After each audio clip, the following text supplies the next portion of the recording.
John Ross is a senior fellow at the Chongyang Institute for Financial Studies, joining us from London. And also from London, we have Tony Gosling, an investigative journalist. Welcome to you both, gentlemen.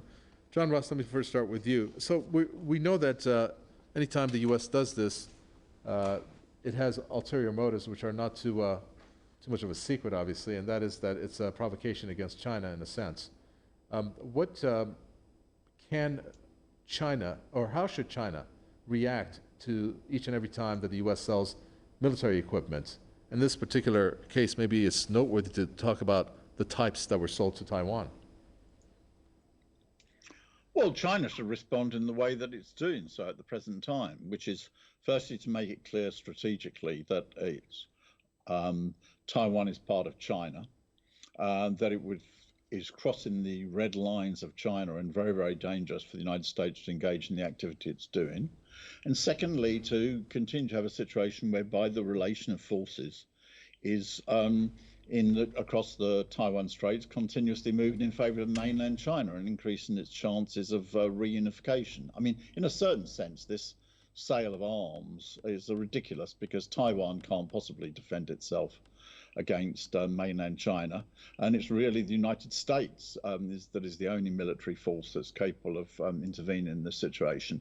So this is not really building up Taiwan, it's a military intervention by the United States into the situation, and China is perfectly well aware of that. I mean, we've seen the disastrous consequences of that type of activity in Ukraine, whereby the US attempt to bring the door open for Ukraine to move into NATO unleashed the biggest war in Europe since World War II. Fortunately, nobody in Asia wants to go along with this, but the US is intent upon creating a whole load of trouble, which neither China nor other people in the region want. So this is a very dangerous move in the US, and China will continue to respond to it in the way that it's been doing, which is in a very calm, logical, and implacable way. Okay. Well, Tony Gosling, maybe the question should be asked, is what's unfolding in that region, in the Southeast Asia region, mirroring what's happening in Ukraine prior to the special military operation? Because you're having what the U.S. is doing in terms of military sales to Taiwan, and we heard what happened with Japan, where they, I forget, it was triple the amount in terms of their defense budget, of which they have missiles that reach mainland China, and other countries that the U.S. is slowly but surely militarizing. Is it a valid comparison? Well, the United States is talking here about regional security and peace, that this is supposed to help regional security and peace. Well, of course, it's not going to do anything for regional security. It's going to actually increase tensions. But look, we have to see both sides here. And these weapons are defensive weapons. I'm glad to see the Americans are not putting offensive weapons, which are more offensive weapons, which are aimed at China from there. Now that, could create a kind of Cuban Missile Crisis style situation. So these are anti-tank weapons. So the idea is that if the Chinese invade, that the Taiwanese have got an ability to blow those tanks up. And I think in a way that's a good thing, that it does dissuade the Chinese from invading. But at the end of the day, nothing is going to dissuade the Chinese from invading, is it? Because if the Chinese decide they're going to do it, absolutely nothing is going to stop them. And you would think that the best route to stop that happening, nobody wants to see Taiwan invaded, certainly not anyone in Taiwan. I mean, maybe in America. So I think that's the parallel to draw, really, is that the United States likes to make these interventions, disregarding entirely the wishes and the welfare of the people in the countries that it's intervening. So it's telling the Taiwanese this is all going to be good for you, but actually it might end up starting a war where millions of Taiwanese would die. The similar situation to what's been provoked over in Ukraine. So this is $10 billion. This money that's been voted for this military aid to Taiwan. But it's actually only 1% of this massive amount of the military budget, Defence Authorization Bill, which happens every year. It's the biggest one ever, $850 billion, which the United States is spending on intervening around the world. And they're saying, of course, that this is for defence. Generally speaking, the United States has got nobody attacking it. It doesn't need to do any defending. So this budget, logically speaking, should be zero. Of course, much of this money is going for US influence around the world outside the United States. So That's the real problem here, I think, is the United States is spending something approaching $1 trillion every year on creating these aggressive situations around the world. I noticed in the Wall Street Journal this week, Ethan Kessler, who's one of their columnists, was saying that Taiwan must prepare for war to deter China. Well, what a load of nonsense. Of course, preparing for war is actually likely to inflame the Chinese and may create an invasion. The best thing to do is not to prepare for war, and then the chances are Taiwan will not be invaded. All right, let me refer to an incident that we got, well, not just us, but it was sent through our wires. It's kind of hot off the press, where a Chinese military plane came within 20 feet, that's 6 meters, of a U.S. Air Force aircraft, and it forced it to take evasive maneuvers to avoid a collision over the South China Sea. So, John Ross, we can see how dangerous the situation has become. If we were to take a look at what Tony Gosling there said, quoting from the Wall Street Journal, is the U.S. going to come to the defense of Taiwan were there to be any type of, I'm not too sure what to call it, maneuvers from China over Taiwan? I don't know whether they're going to or not. What I do know is that they're running a very, very great risk of a war taking out. I mean, if they're talking about defense, but imagine the reality. Imagine that there were Chinese aircraft flying up and down the coast of California, and in large numbers, and China was intent on sending its aircraft carriers into just off the coast of California. Can you imagine what the reaction of the United States would be? We'd be on the brink of a world war.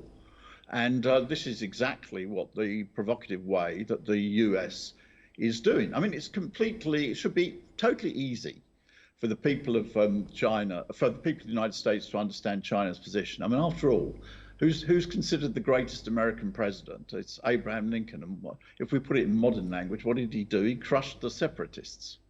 That is the people, the Confederacy in the South. China will not allow Taiwan not to be part of China. It's historically always been part of China. And eventually it will reunify with China, hopefully peacefully. And the United States, by the provocative actions, incidentally, is acting not merely against China, but trying to stir up problems in the entire region. Nobody, for example, when Pelosi visited Taiwan in Asia, supported what she's doing. It's not even... Asia needs this like it needs a hole in the head at the present time. The rest of Asia wants to go with peaceful economic development. And what the United States wants to create is the same type of chaos that it's created in Europe. Fortunately, both China and Asia are not going to allow the United States to do it. So the regional countries are looking at that, Tony Gosling, in that area, and saying, we don't want war. As our guest there just said, we want economic development. But can they do anything to prevent that from happening? Or is it part of that $850 billion that the U.S. is spending, some of it probably in that region, to make sure that it can carry out its agenda?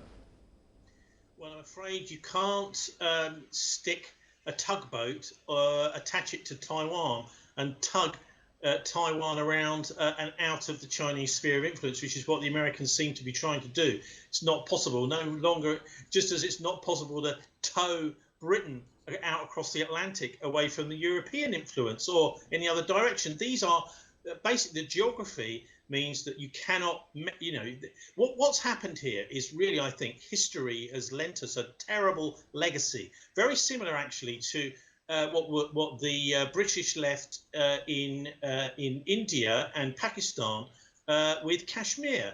So what they've done is they've left an intractable situation, a very difficult situation, which for the future generations are going to have to deal with one way or another. And of course, Taiwan is a very similar situation.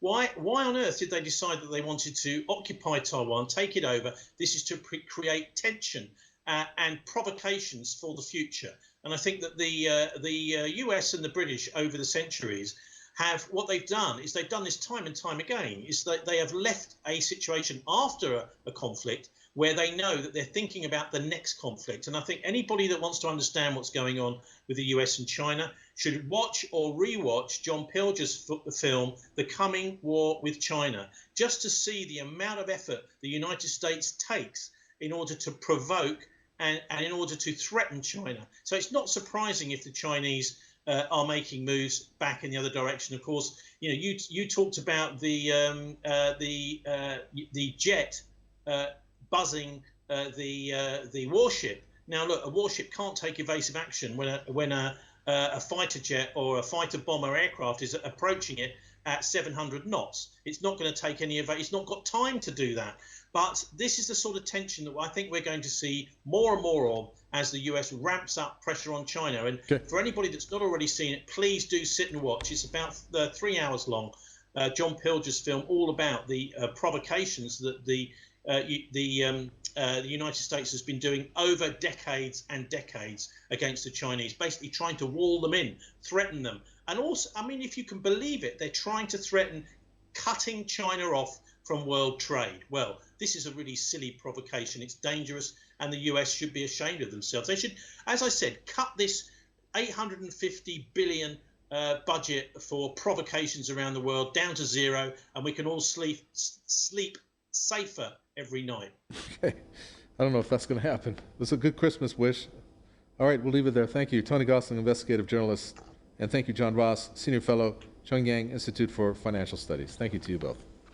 And with that, we come to an end for this edition of the News Review.